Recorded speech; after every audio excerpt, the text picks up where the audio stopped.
Hello everyone, welcome to another video. I'm Wibbert and this is one of my builds. I'm gonna be doing some coastal development, which means some more decorating like you can see here. This decoration I did between the videos. I really started with just doing some decorations for farms that I neglected to decorate during the videos because I wasn't really planning on doing much special with it, and then I ended up starting with the shore. And over here I did a little bit of a piece because I like the houses there and I wanted to uh, do a bit of a screenshot of the houses, but I thought the coast looked a bit weird. And yeah, depending on your taste, you might be of the opinion that the coast looks even weirder now, or you might think it looks kind of cool. The idea behind me heavily decorating the coast like this is that this is meant to be a lake. So I'm trying to make it look like the what I would think the shore of a lake looks like, and I might be completely misguided on this front because I have been to a ton of lakes in Scandinavia and stuff, but not very recently. And yeah, I didn't do any research on lake shores or whatever. I think I probably could have done that to make it look more realistic, but I think it looks kind of interesting right now. Um, as far as I already did it before the episode, and I think what I'm gonna build is gonna look pretty cool. So, yeah, if you have some screenshots of ideas or things that I might have gotten wrong about making a bit of a realistic lakeshore, or yeah, just you can share some links to pictures or just words, I guess, in the comments. And if you liked what I built, then yeah, you can just share what you liked about it or whatever. And feel free to use the comment section at your disposal. I don't know what I'm trying to say. Here I started with some rocks because I liked the way the rocks looked on the water. They they stick to the shore bed, or yeah, to the bottom, I guess, and I liked the way they faded out in the deep water. So I decided I wanted to do a bunch of rocks here. And the idea of this little area that I'm making now is that it's a bit of an overgrown area with a bunch of rocks, and it's right next to what is, well, I zoned some housing there. You might have missed that because you were listening to my brabbling or my brambling to my voice. But yeah, I zoned a couple of small houses there. Well, yeah, small houses. You can already see them that they grew there. One is even redeveloping already. And the idea of those houses is that they share a little bit of a common neighborhood. And I've never lived near a lake or whatever. But as far as I would estimate, living near a lake is some prime real estate. So I reckoned that these people would be um, yeah, they just chose to live in these moderately sized houses because it was already very pricey, probably, to buy the land where they built their homes. And well, with that in mind, I thought wealthy people would have their own private beach, so I end up building their own private beach kind of thing for them with their own little pathways to it. Uh, yeah, it's a lot inspired by the last video of the last series where I also built some shore decoration stuff, and I also did a bunch of yeah, a little bit of a beach. Though at this point I have a lot more variation in plants that I'm putting down because I just installed more plants, and um, I really like some of the plants that I built. I don't know about this area that I just made some of it may seem a bit weird. Uh, yeah, it's maybe a bit too colorful or whatever. If you have any idea of things that might be a bit better, or if you just, yeah, I don't know.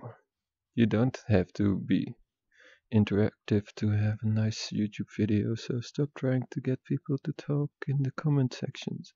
It's alright.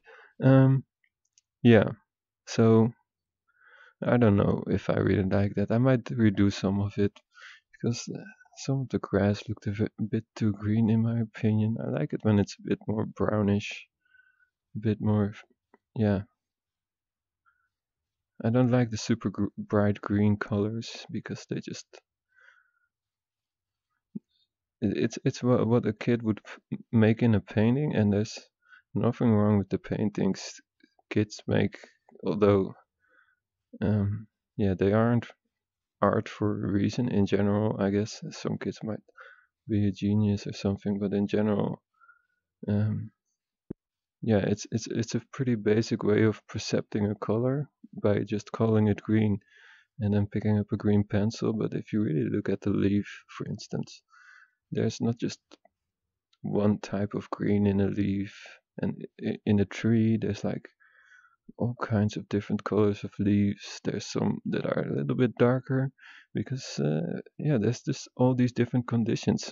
Some rakes of the tree, or yeah, I think you call them rakes. At least the some branches of the tree might be a little bit more in the sunlight, which I assume would change the color of the leaves a little bit. And so yeah, I like to, as you can see here, there's a whole bunch of different colors of green and some yellows in this little area that I built here. And yeah, that area that I built before that, it also has a bunch of different colors. Yeah, I don't know. It looks a bit like this. Hmm. There's too many noticeable things. I guess that's it. Because when you have like a piece of nature, it looks most natural when there's nothing really to notice, but the entire composition of like a shore bed with plants. And yeah, there might be some trees or whatever that are like a bit weird or a bit tall or thick. But in general, you don't really find big splotches of very noticeable stuff, but it's just the composition of all these plants, yeah, kind of working together. But of course, these plants don't really choose to work together or whatever, but they come together into this composition of a shoreline. And I think I didn't really hit that mark on the first bit that I built here, but yeah, maybe it's all right. I don't know. I think I'm just being a bit critical here because yeah, I I, I think I'm just being critical of myself because I'd rather be critical of myself and not have people complain about things that are weird than uh, think that I did something awesome and then get some criticism, I guess. I don't know. I'm a bit weird sometimes and I don't really understand myself always. So here I'm just, yeah, as you could see, I did the beach and I used these very small rocks for the path. I think that looks pretty nice. And with me filling in the rest with the green colors, those well unplanted areas still look like a bit of a mossy kind of path. And I couldn't really find good fillers for paths. They all look a bit weird in my opinion. I would have loved something like very flat rocks, or yeah, maybe something that just looks like a bunch of boards. I don't know what paths really look like in general. Maybe I should just. Yeah, I think they look fine like that, especially near a beach because the sand would stick to your shoes. So gradually gets greener the closer you get to the homes because the sand starts to um, unstick to your shoes, I guess. It's a whole bunch of area, and it took me a bit long, I guess, to build what I already had built, and I didn't want to do a full episode on just me decorating a shore. So I thought that was enough of an example of how you could decorate a shore and how I would do it. And I decided to go over here. And yeah, this is a bit of a finishing touch to the road network, I think. I'm not gonna build a ton of other roads anymore in this city.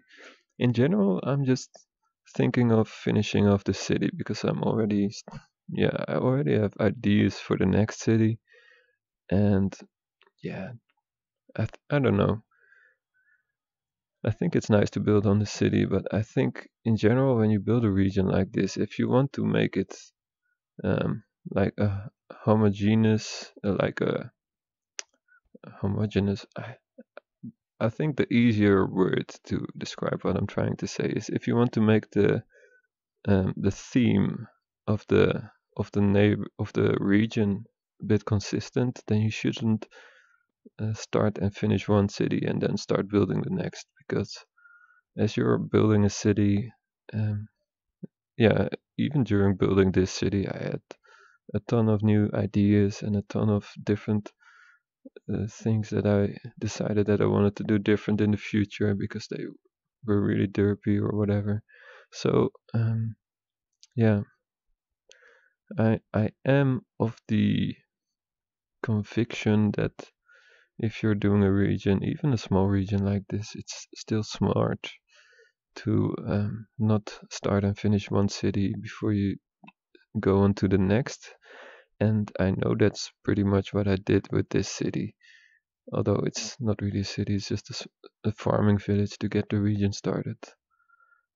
So yeah, I'm just derping out with this road. I was a bit embarrassed, but I wanted to show this trick that I did. If you know that you missed it, just put a street before you bulldoze, like a street bit before you bulldoze it. So and you put it on the next spot that you want to start the curve from. That way you don't keep repeating yourself because sometimes these angles are just really hard to see and you just keep misestimating or yeah just yeah missing the right mark, I guess. And here I love the whole NAM. The network Addon mod is fantastic, but the way these rails sometimes work, it's why would they have to be so bossy about maybe yeah I think it's great that what they do with the rails, and maybe this technique is just something that I should find a better technique for. But I don't really have a better technique for smoothing out roads and stuff like that yet. Uh, yeah, because maybe an alternative would be well, this technique kind of works, giving it a starter and like a flat start and a flat stop, and just dragging the rail in between that. That tends to work. Yeah, so here I did this trick for the bend to make a large radius or big radius bend. Um, yeah, if you want to know how to do that, it's too hard to say in words without showing it. And yeah, I guess you can look into the manual because it's pretty clear. I mean, most of the things that I learn about the network element I just get from the manual. And yeah, I think it should be pretty easy to find the manual. And once you have it, you just look for things that you want to learn. Like there's a whole bunch of extra rail stuff that you can learn. Like fractionally angled rail is one of them, but there's also a bunch of turnouts and stuff.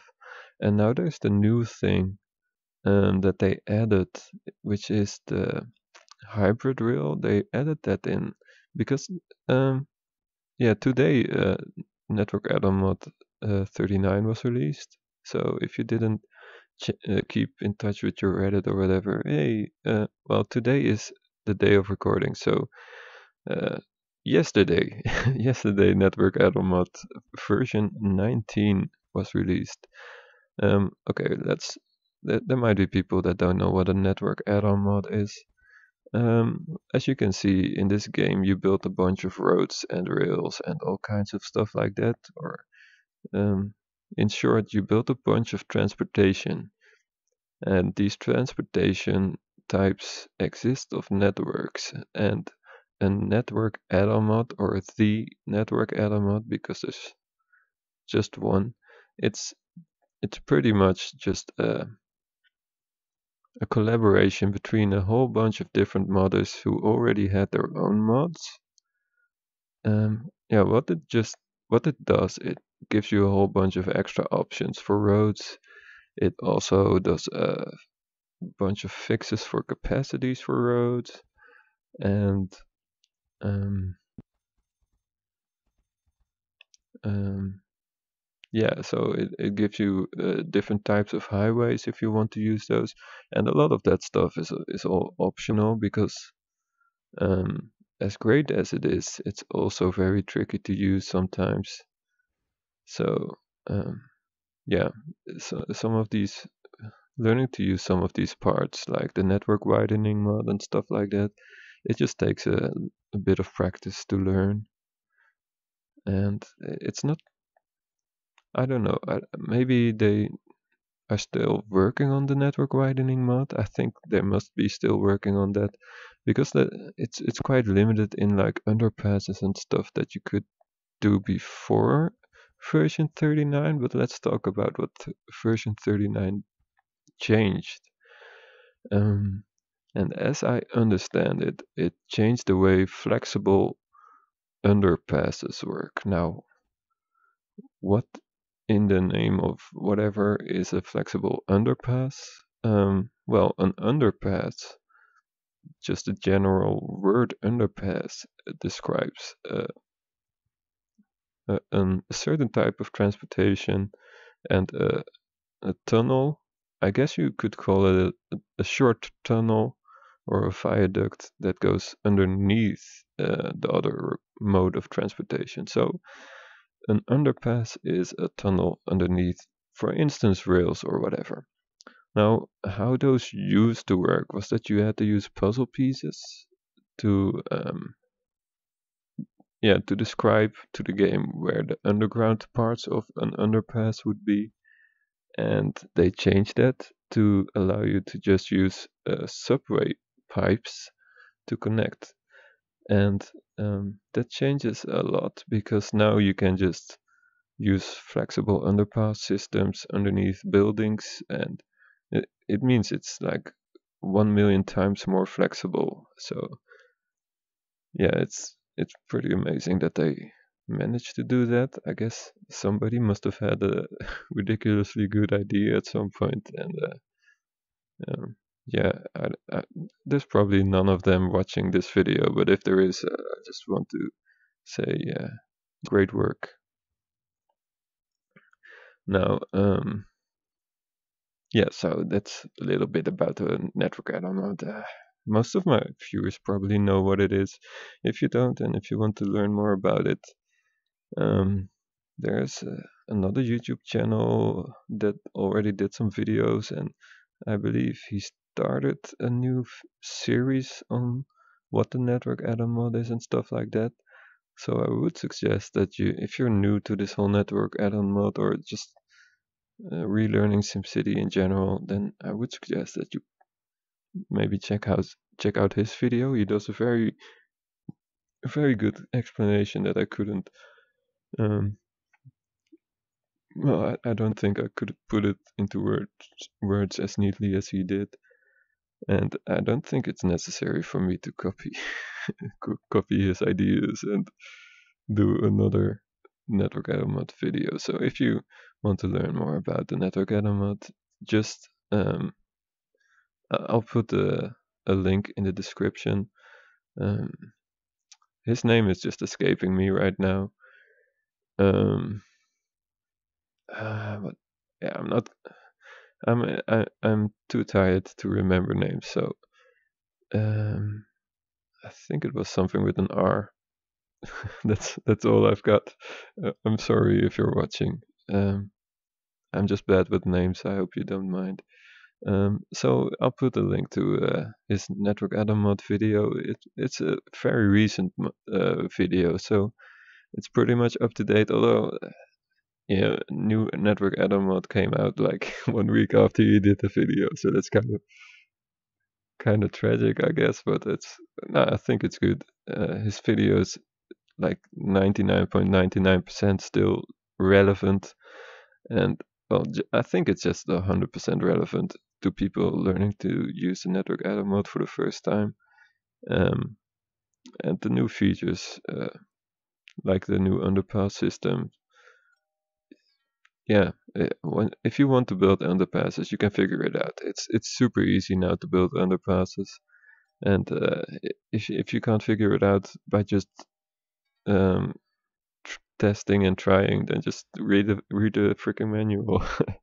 The manual, I mean, if you think about it, like making a mod is one thing, right? Like opening up your program tools and figuring out all the.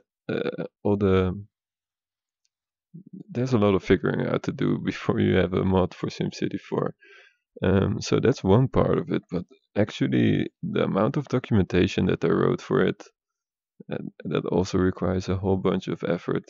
I think that they might write a bunch of that documentation already for themselves to keep the chaos out of their minds and to keep themselves from understanding what the goals of the projects might be or whatever. But yeah, a lot of effort went into those documentations, but they didn't have to do.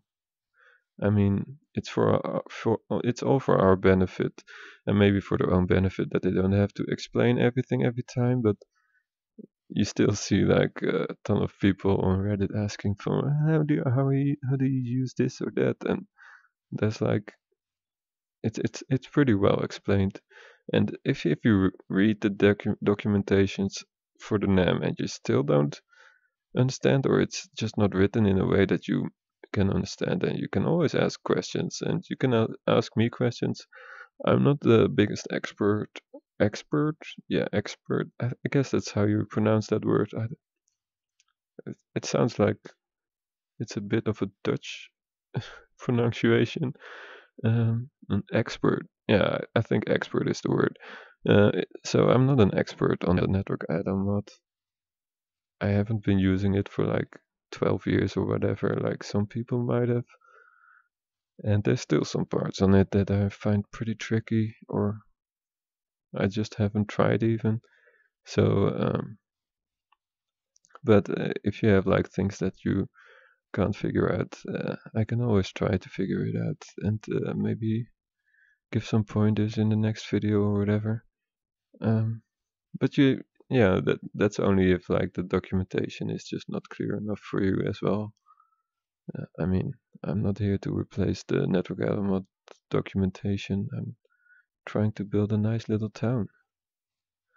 But yeah, I'm trying to be helpful for anybody who would need it. But I think most of the viewers watching these things, uh, yeah, they probably know the whole network element stuff better than me. So you could just ask in the comments, and maybe somebody could just reply there and help you out. Um, yeah, so here you can see me doing some decoration. I had some trees that were, I think they look very impressive, but they are a bit wild in the way you plop them down. They just, um, how trees work. Because I did some looking into some trees. I had some trees that were showing brown boxes. You might have noticed that like 2 episodes ago, I think it was, or maybe last episode. I had some trees that were in the winter they were showing brown boxes. So what I ended up doing is I opened the reader. It's a mod tool for the SimCity 4, um, and I looked at just the structure of the files for the trees and especially the seasonal part of it. And yeah, so how these trees work, because every tree creator does has his own options to choose. So, but how these trees work is that they have 5 different model types, or it might have been 6. Yeah, they have like a bunch of different model types that are like different sizes. So when you plop a tree down, I don't know if it randomly picks them or it's like decided by how long your click was or whatever. But it starts with the first one, which generally, in at least in the case of these trees, is the smallest one. And then if you keep clicking it, it goes bigger and bigger, and it ends up with like the fifth, which would be the largest model. Um, yeah, but these just exploded into big trees very fast, which I think it's nice if you're trying to fill up an area. And maybe I should have just clicked more carefully, but I don't know why click carefully when you can just explode trees or yeah, make the screen explode with trees. I don't know. I'm just I'm not really sure what I'm trying to say here. I guess I'm trying to say that there's like 5 different shape models, and then for the seasonal trees, there's like settings for different seasons. So the winter one was pointing to a wrong location or a wrong identity, so I ended up fixing that for one of the trees, and I told the author of the trees, and he fixed it within like one day. It's Girafe on SimCity for Devotion, and I was really happy with how fast he fixed that. My name on SimCity for Devotion is a bit different, um, but yeah, I don't know. I guess you can find my real name now. Whatever. Yeah, so here I'm just giving a bit of a tour of the city and of the stuff that I did in between videos. I like built this farm. I didn't decorate it yet, or maybe I did a bit. It looks like I didn't decorate it. And here I built some cherry blossom trees. I guess as an homage to my Japanese viewers, and yeah, I went to a little bit of a different view in a second because it took me like 10 minutes before they went into the summer mode again. But there you had some cherry blossom trees, and here's a bit of an overview of the city as it is now. I think it looks pretty interesting, quite varied, and pretty well balanced. The population to job ratio is pretty good right now. Anyways, thank you all for watching, and I'd like to see you again. Goodbye.